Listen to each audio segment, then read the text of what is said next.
Não está à venda. Também Manuel, já tenho Manuel, muito obrigado, faz favor. Diz, posso? Começa. Ora bem, para já, agradecimentos ao Rui Paz Pinto, que tem sido um notável nesta luta de divulgação da cultura e, sobretudo, da que julgo eu e julgamos todos nós que aqui estamos, da verdade do que aconteceu, do que tem acontecido. Muito obrigado pela vossa presença, um forte abraço em nome de Abril. Eu estou aqui como convidado, não sou o autor do livro que hoje se apresenta, mas começo por vos contar como conheci o autor deste livro, Carlos Matos Gomes, meu camarada, com uma extensa obra, como podeis ver, e acabando no penúltimo livro, que é a Geração D, excelente. Podia contar um pouco os antecedentes.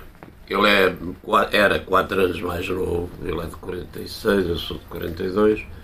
Eu já tinha começado a conspiração 2, 3 anos antes de 73, com outros militares, em particular de engenharia, onde estava como diretor de contabilidade, o meu ramo da especialidade de administração militar.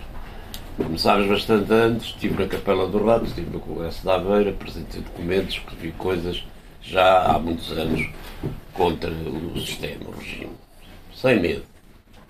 Bom, claro que, como no Congresso de Aveiro distribuí um documento que está neste livro, nas últimas páginas, o requerimento para sair da tropa do Exército, que já tinha feito 8 anos de capitão e os estatutos oficial militar permitiam que se pedisse para sair, mas não dizia que era obrigatório sermos autorizados. Portanto, foi indeferido o meu documento. O meu documento é um documento interessante, segundo dizem, e eu também acho que sim, e levou-me para a Guiné. Bom, levou-me para a Guiné em agosto. Já um grupo de capitães se estava revoltando e começando a conspirar para o processo que se iniciou lá, a segunda parte.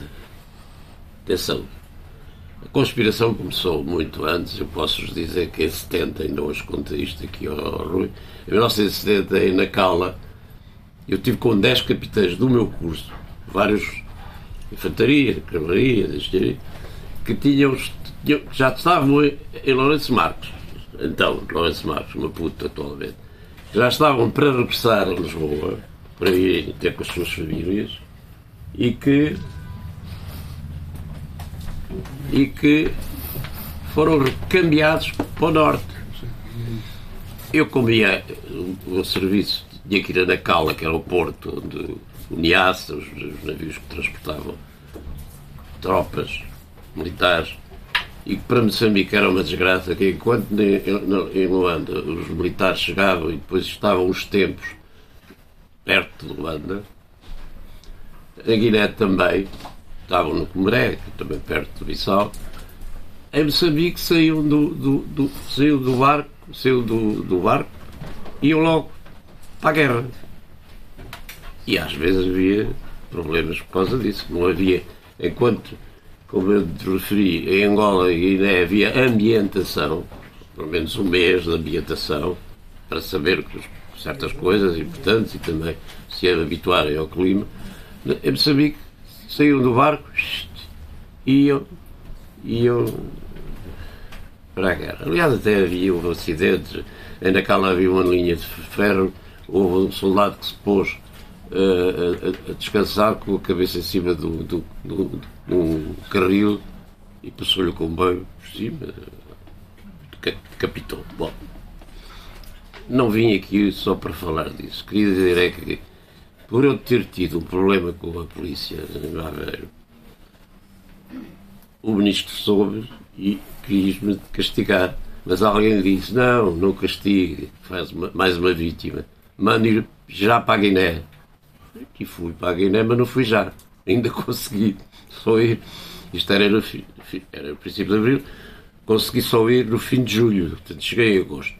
Com os documentos que tinha feito, com os escritos que tinha já em alguns, juntei-me a este grupo de Jorge Golias, Carlos Matos Gomes, Jorge Golias, o messiano José Manuel Barroso, cujo percurso tem sido um pouco atribulado, era sobrinho do Mário Soares. Portanto, nós já tínhamos feito individualmente um protesto relativamente ao Congresso dos Combatentes, não sei se lembram o que era uma fantasia, porque era preciso carne para canhão, era preciso militares para a guerra, e estavam a radiar. Quando começou a guerra, as academias naval e a academia militar passaram a ter bastante menos cadetes. Bom, fruto de uma reforma que o Ministro do Exército, o Costa Gomes, tinha feito em 59, em que passámos a ser 400 cadetes filhos do povo e não 60 ou 80 filhos generais e de gente abastada. Isso sociologicamente foi muito importante, eu já falei disto nos 3 lançamentos deste livro e tenho isso escrito. Foi extremamente importante porque sociologicamente nós éramos filhos do povo, conhecíamos as realidades e não éramos manipulados pelos paizinhos mimados como a atual Ministro da Defesa, que se tivesse vergonha já se tinha demitido. Um mimalhado, um ignorante, que nós, e não é só toda aquela gente do 25 de novembro de direita e de anti-abril, se esqueceram que foi o 25 de abril que nos livrou de ir morrer para a guerra. E etc. Os 3Ds, democratizar, descolonizar, desenvolver, são fruto dos 200 decretos de Vasco Gonçalves, plasmados na Constituição aprovada em 1 ou 2 de abril de 76. Todos aprovaram, menos o partido do táxi. Como agora chegaram ao governo, estão a fazer esta brincadeira. Isto é uma brincadeira grave, que é uma falta de respeito pela verdade. Eu procurei neste meu livro falar disto.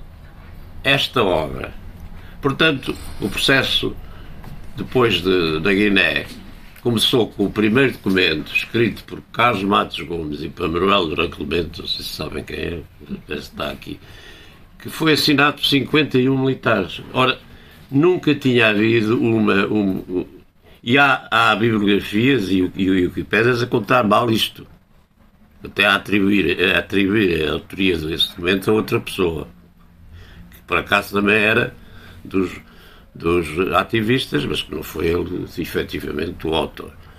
Fomos 4, eu e o Matos Gomes, e mais com algumas pequenas colaborações de outros 2, o Almeida Coimbra e o António Caetano, que eram mais velhos. Esse documento, assinado por 51 capitães, em 3 reuniões que foram feitas no Clube Militar de que eu era diretor, é percebido, é enviado para o Marcelo Caetano, para o Presidente da República, para o Ministro do Exército, para o Ministro da Educação. O Marcelo Caetano diz: quando recebi documentos oficiais da Guiné, fiquei muito preocupado. Pois claro, e teve razão para ficar preocupado. Pronto. Isto é para vos dizer que este grupo foi essencial. Não fomos melhores que os outros. De Angola e Moçambique também fizeram esse documento mais tarde, como fez aqui na metrópole também. Houve 135 militares, capitães e tenentes em Alcáçovas, Évora, mas já em 9 de setembro. Mas para alguns destes senhores, que têm a ver com novembro, setembro em Portugal é primeiro que agosto em África. Estão a perceber a ironia, não é? Porque um dos donos de Abril, não é? Camarada, e importante, foi importante, não se pode tirar o mérito, tem a mania que é dono de Abril e conta o que lhe apetece. E então até, vocês estavam em guerra, mas estávamos em guerra, ainda era pior. Termos feito tudo o que fizemos, são desculpas. Isto para vos dizer que com Matos Gomes, Carlos Matos Gomes e a minha pessoa, nós fomos efetivamente, e estou à vontade, isto é verdade, fomos efetivamente os mais ativistas do movimento da Guiné. E porquê é que digo isto? Porque 35 capitães se reuniram e elegeram uma comissão. O mais votado fui eu e a seguir o Matos Gomes. Portanto, não é por vaidade. Também tenho muito orgulho nisso. Não confundir vaidade com orgulho.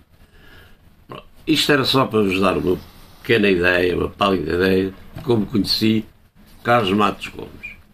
Que não tinha... Isto eu vou dizer a seguir. Sobre a obra, devo destacar que é da maior importância para o conhecimento das gerações futuras, por dignificar um capitão de Abril que tem sido intencionalmente silenciado da história, talvez pelo envolvimento nas FPs, as Forças Populares de Abril, o tal Saraiva de Carvalho, que também aderiu, fomos nós que o convidámos para aderir ao movimento na Guiné, que também aderiu imediatamente e foi extremamente importante para o contacto com os outros, porque nós devíamos estar os 50 capitães do quadro permanente na Guiné. A Guiné é pequena.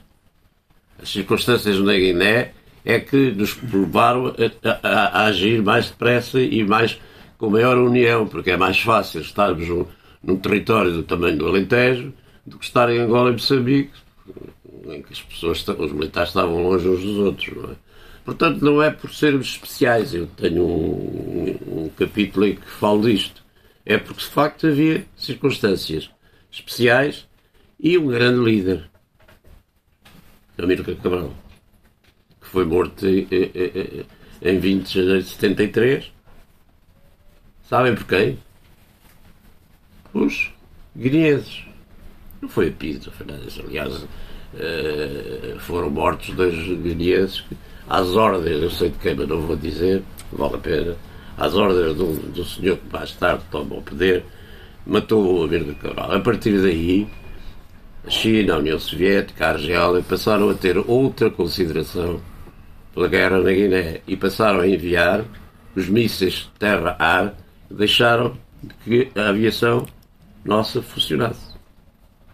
Porque os mísseis eram atraídos pelo fogo da energia dos Fiat, dos caças.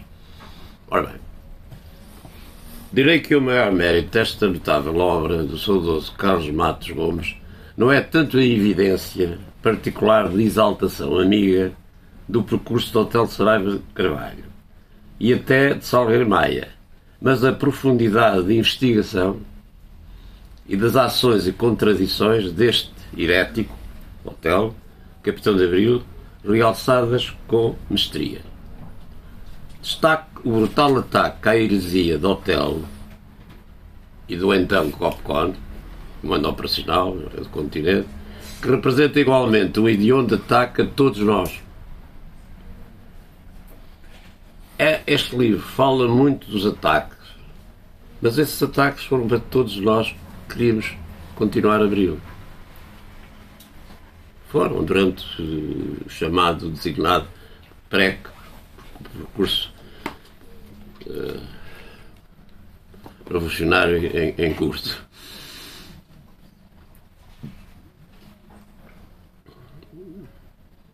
Um ataque a todos nós, os heréticos de Abril. Os heréticos de Abril não são só os militares.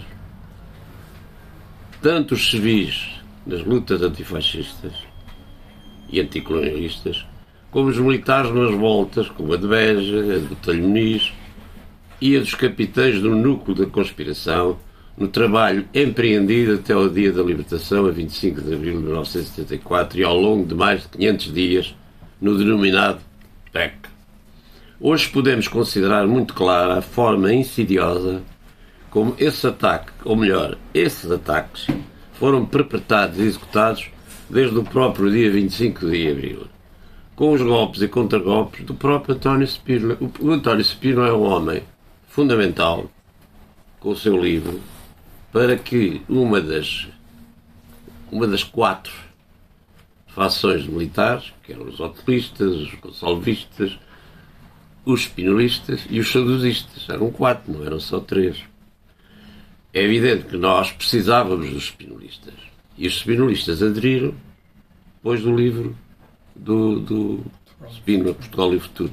Um deles, que era o único que ainda não tinha, nós, durante a conspiração, tínhamos todos os comandantes, todos, connosco. Menos os paraquedistas, comandados pelo senhor Mensurado, que quando eu e o Batos Gomes fomos falar, disse: eu quero ir falar com o Jornal Spínola para ver se posso entrar também no vosso movimento. E veio com um de nós, a Ela Boto, capitão da engenharia, e voltou, sim senhor, pronto. Fez uma formatura. Quem é que não está... Se tivermos que fazer alguma coisa contra a legislação, não sei o quê, mas que seja para bem do futuro do país, etc. Bem, certa linha. Quem não estiver de acordo, deu um passo em frente. Ninguém deu um passo em frente. Estava farto de estar lá, que era vir-se embora.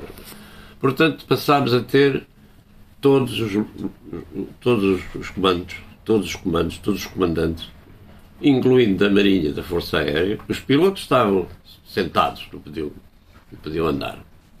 E houve mortes, como sabem, em março.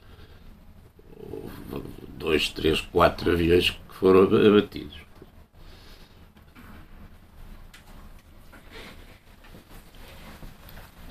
Mas, quando estou a falar de golpes, 25 de Abril, golpes e contra-golpes de António Spínola, é porque ele, a partir do 25 de Abril, passou a ser outra pessoa. Foi ao posto de comando da Pontinha para alterar o nosso plano político, e retirou o que lá tinha escrito sobre a descolonização. Disse: ainda se ia fazer um referendo, não sei o que, uma parvoíce. Mas, e eu sei que não vou gostar do que eu vou dizer, a história do Largo do Carmo é uma coisa que nos deve fazer pensar. Nenhuma revolução no mundo se vai pedir ao derrotado para ir ao Conservatório do Registro Civil e dizer: toma lá, entrego, está entregue o poder. Quer dizer, o Salgueiro já tinha feito cumprido o seu objetivo, como os outros cerca de 200 militares, capitães, e cerca de 5 mil, ocupando as fronteiras, os quartéis-generais, as prisões, etc, etc.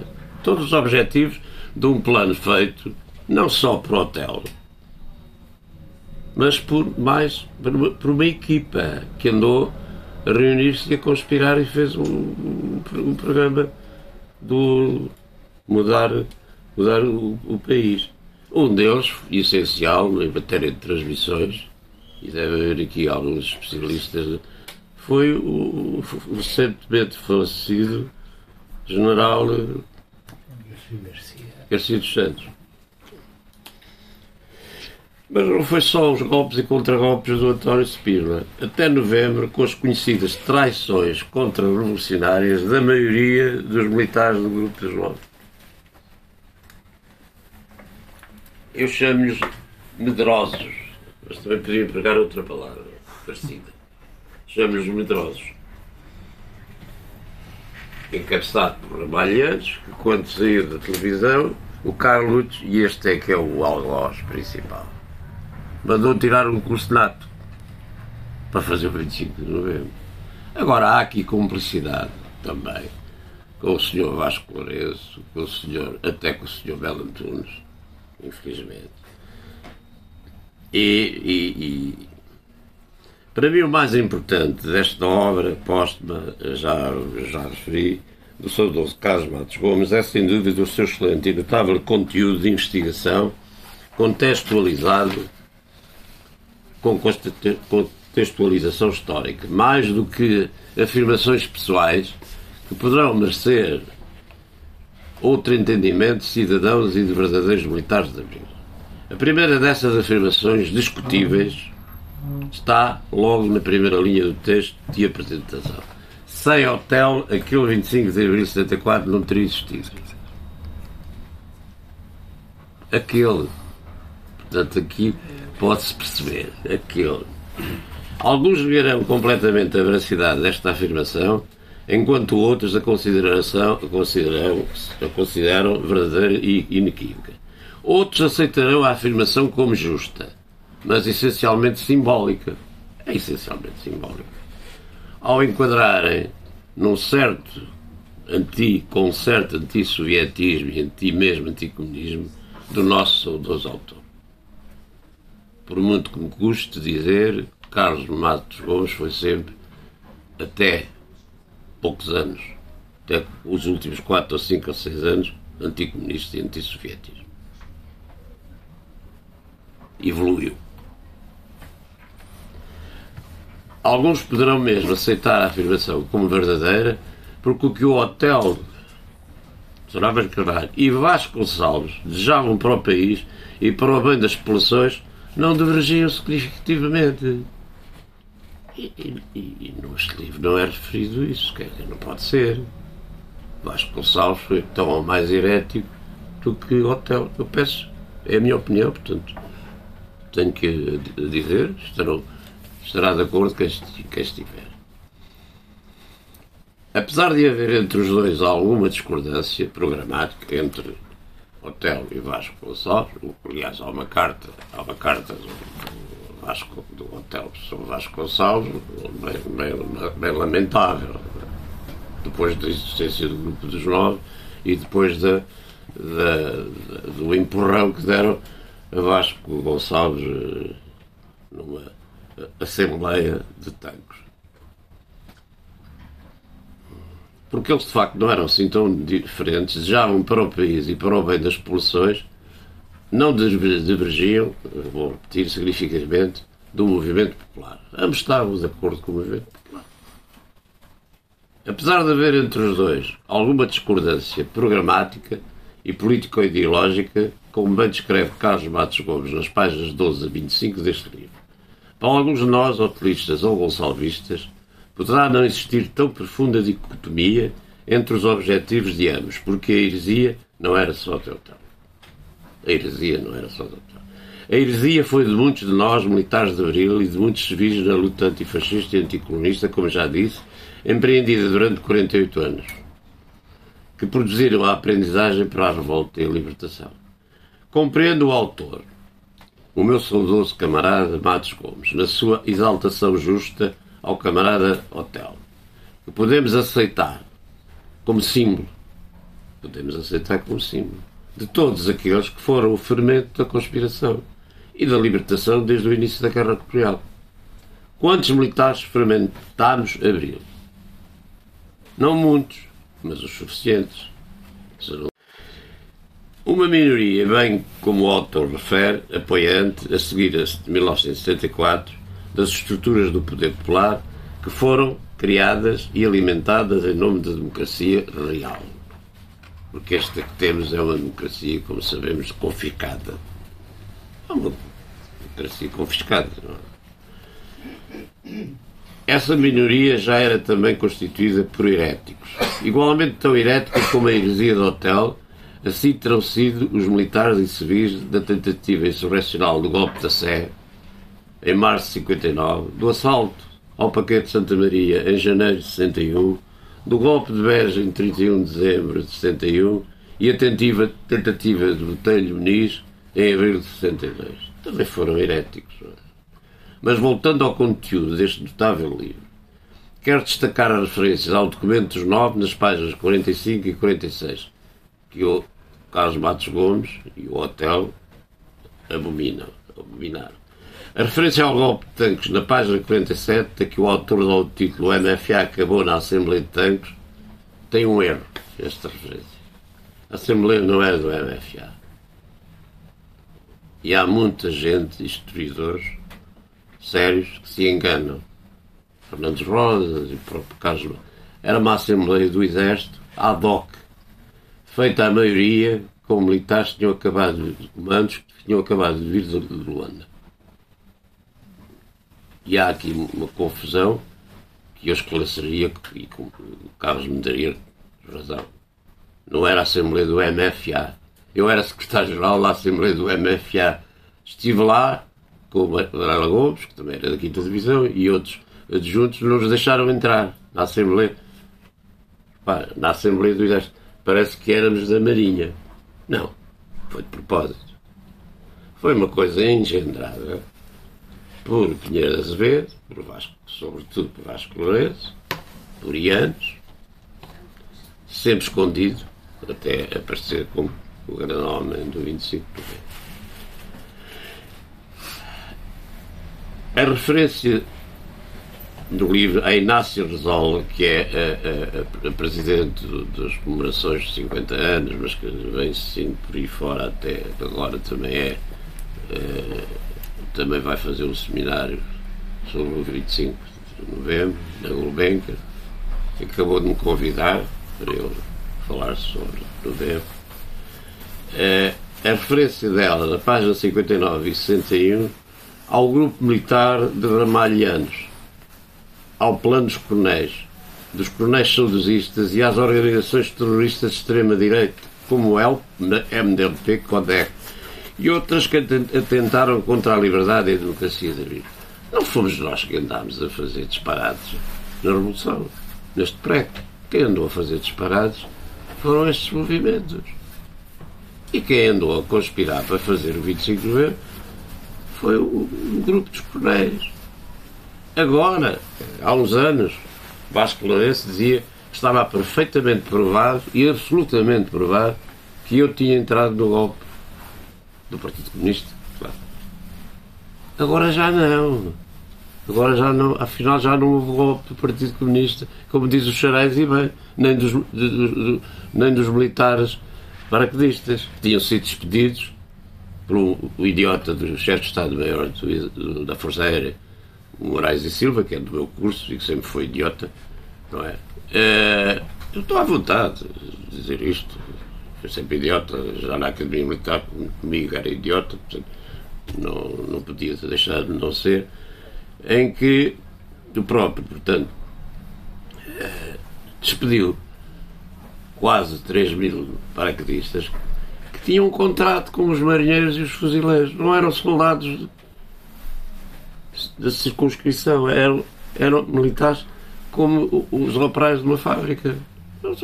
Quer dizer, quando havia despedimentos de operários, quando houve despedimentos militares com contrato com as Forças Armadas, é normal. Não é nada normal. Agora, acabou por ser uma ingenuidade, como sabemos, não é? Porque deu aso a que, com aquele golpe corporativo, a sublevação dos paraquedistas por terem ficado 6 FIAs foi aproveitada pelos medrosos, para não dizer a outra palavra. Tem um bocado a ver com o Trump, não é? Isto é muito sério, embora eu gosto de brincar. O livro de memória do regime instaurado a 25... isto para dizer que o Xarais, em 2005, declara, sem qualquer dúvida, não houve nenhum golpe dos Partido Comunista nem das forças extremistas. Houve apenas uma reivindicação dos paraquedistas que ficaram com os seus filhos. Está lá. E o Xarais não era gonçalvista. Nem da 5ª Divisão. Portanto, o livro de Memórias do Regime Instaurado de 25 de novembro não tem hotel na lista dos que merecem uma reza, diz o autor, diz o Carlos. Acrescentarei que também não tem outros militares heréticos, como Vasco Gonçalves, estou a falar dos falecidos. Varela Gomes, Rosa Coutinho, Costa Martins, Ramiro Correia, Vasco Santos, Bolsa Serrano, Carlos Contreiras, etc. Uma série deles que foram heréticos e também revolucionários. A esse propósito é terrivelmente bela a poesia de António Aleixo. Esta mascarada enorme com que o mundo nos aldrava dura enquanto o povo dorme, quando ele acordar acaba. Páginas 64 e 65 do livro. Na página 71, Carlos Matos Gomes inicia o capítulo Hotel o Herético, com a mensagem cristalina de onde saem e como se formam os seres humanos que voam. Para concluir com o resumo do percurso de Otelo e dos que desde 25 de abril de 74 até ao pós-25 de novembro, a data do regresso da ordem e à ordem do sistema, diz Matos Gomes, como escreveu Matos Gomes. Não vou amassar-vos muito. Entendo que o autor, nesta obra, por dignidade e humildade revolucionária, se autossuspenda do seu papel, também na Revolução e como um grande herético, de narrar os tempos antecedentes da nossa conspiração, onde foi um notável ativista e membro da primeira comissão do movimento de capitães, comigo e com mais 2 capitães, Sousa Pinto e Almeida Coimbra. Há muitos mais, tenho aqui os nomes, não vos vou amassar com eles. Porque ambos escrevemos o insubordinado documento de contestação, pela primeira vez assinado por um coletivo de 51 oficiais, 46 capitães e 5 tenentes, e vivemos intensamente este decisivo momento histórico com Otelo Maia, Salgueiro Maia, que também assinou, e outros capitães mais esquecidos, como Hugo dos Santos, Manuel Monge, Casanova Ferreira, que em março se espalharam, mas enfim, acontece. Que entretanto regressaram no fim das suas comissões desde agosto de 73, que estavam no chamado Comando Independente Territorial Independente da Guiné, e que no dia 4 de março vieram para Lisboa de regresso, e que eu avisei o hotel que já estava cá, e o Hugo dos Santos e o Vasco Lourenço, cuidado que estes senhores vão cheios de fogo, se calhar vão fazer a geneira, e fizeram. Por acaso, no 16 de março, por acaso, vejam bem como as coisas são, como nós aprendemos sobre tudo e crescemos com as dificuldades. O 16 de março acabou por resultar positivo, porque o governo convenceu-se que já não havia golpe. Eles tinham infiltrações e sabiam, não vai haver golpe. E nós enganámos-los dizendo que estávamos a fazer exercícios para o 10 de junho. Conheço várias histórias nesse sentido. Poderei, se me permitirem, destacar algumas brilhantes reflexões, como as da página 103, perguntas de Otelo no Parthenon, que é o berço da democracia. A democracia. Quantos atenienses fizeram ouvir a sua voz? É uma pergunta do Carlos Matos Gomes. Nas páginas 113 e 120, sob o título Os Rostos da Revolução, posso afirmar que faltam alguns, e por muito que vos decepcione, incluirei António Spínola e até Seixas Osório, que criou. São homens que até ao 25 de abril foram importantes como heréticos. Seixas Osório, que eu conheço lindamente porque é do meu tempo, engenheiro, até tirou direito e estava no posto de comando com o Garcia dos Santos, com o Luís Macedo, com o Otelo e mais 3 ou 4. Spinolistas que também foram importantes, Garcia dos Santos, fundamental, e outros militares como Vasco Gonçalves, Vasco Lourenço, Vítor Alves, Vítor Crespo, Costa Martins, Salgueiro Maia, Carlos Fabião, militares heréticos da Guiné, os militares heréticos da Guiné, Angola e Moçambique, entre outros. Surgiram outras páginas como a de 124, Almada e Vasco Gonçalves. A direita fala neste discurso de Almada e do Sabugo de Vasco Gonçalves como sendo uma coisa. O homem disse o que pensava e bem. Tínhamos que nos preocupar sobretudo com os trabalhadores. Sobretudo. E hoje.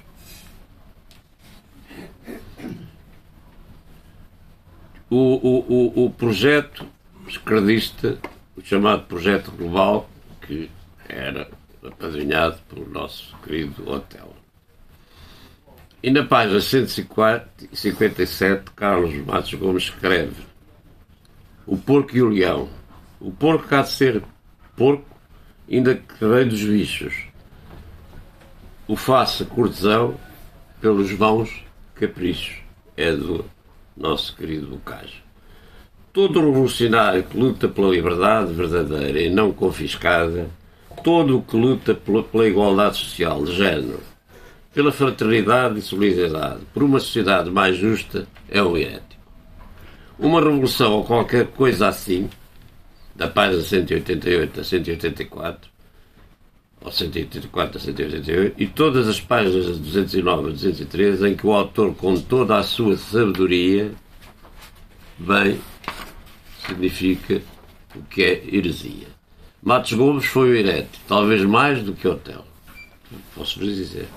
Refiro-me na conspiração e antecedentes a 25 de Abril, onde com ele e outros, como já referi, estivemos em missão na Guiné, para onde fui castigado por ter estado no Congresso da Oposição em Aveiro, ter estado na Capela do Rato, com Titónio Pereira e Luís Moita, no final do ano 72 para 73. Umas dezenas de capitães e outros equivalentes da Armada, os capitães da Armada são primeiro-tenentes, lutaram muito, ou pouco, tempo, pelo fim da ditadura salazarista e fascista, são igualmente heréticos, bem como muitos cidadãos antifascistas e anticoloristas. São ou foram heréticos e também foram fermento de Abril, não me parece correto poderem ser considerados como despromovidos. O autor não o nega, e sei bem que se fosse vivo, melhor nos esclareceria. Mas o facto de querer eleger Otelo como herético não permite a ousadia de pensarmos que outros não o foram, ou continuaram a ser, por outras também gravosas e preocupantes razões de situação nacional antes de 74. A nossa forte amizade desde 73, e mais ainda nestes últimos 15 anos, são prova disso, como é a essência deste livro. Otelo e nós fomos sempre amigos, apesar de nem sempre estarmos de acordo com algumas soluções preconizadas. Não posso deixar de afirmar que Carlos Matos Gomes soube atualizar-se, evoluir, e a prova disso, como sabemos, é as suas exposições públicas sobre o que se passa na nossa sociedade e no mundo hoje, e os belíssimos escritos que teve, nomeadamente sobre a Guerra Colonial com Aniceto Afonso e outros romances, até com o pseudónimo de Ferraz. A guerra na Ucrânia, no genocídio de Gaza, etc., em posições muito semelhantes aos muitos sabedores e cultos militares da atualidade, como Raul Cunha, Carlos Branco e outros comentadores que subscrevo inteiramente. Para concluir, sugiro vivamente a leitura deste livro e termino com o seguinte escrito do autor, que é uma introdução na página 169. É uma introdução altamente poética. A derrota das ondas e a maldição das utopias. Quem está em terra considera que as ondas terminam a sua aventura ao desfazerem-se em espuma. Foram derrotadas e deixaram de fazer parte da história. Passaram à condição de salpicos. A terra firme, sim, seja a areia da praia, seja a rocha do promontório, é vitoriosa. Para os seres humanos que podemos designar por viventes, seres humanos, aqueles que se realizam existindo no mundo como o encontraram e cuja maior ambição é deixá-lo, a herança, apenas mais velho, a utopia da liberdade extingue-se na evaporação das gotículas de água. Para outros raros, há que formar uma nova onda e voltar a atacar o rochedo até ruir o que era julgado eterno, sabendo que um dia vencerão. É assim na natureza. Carlos Matos Gomes.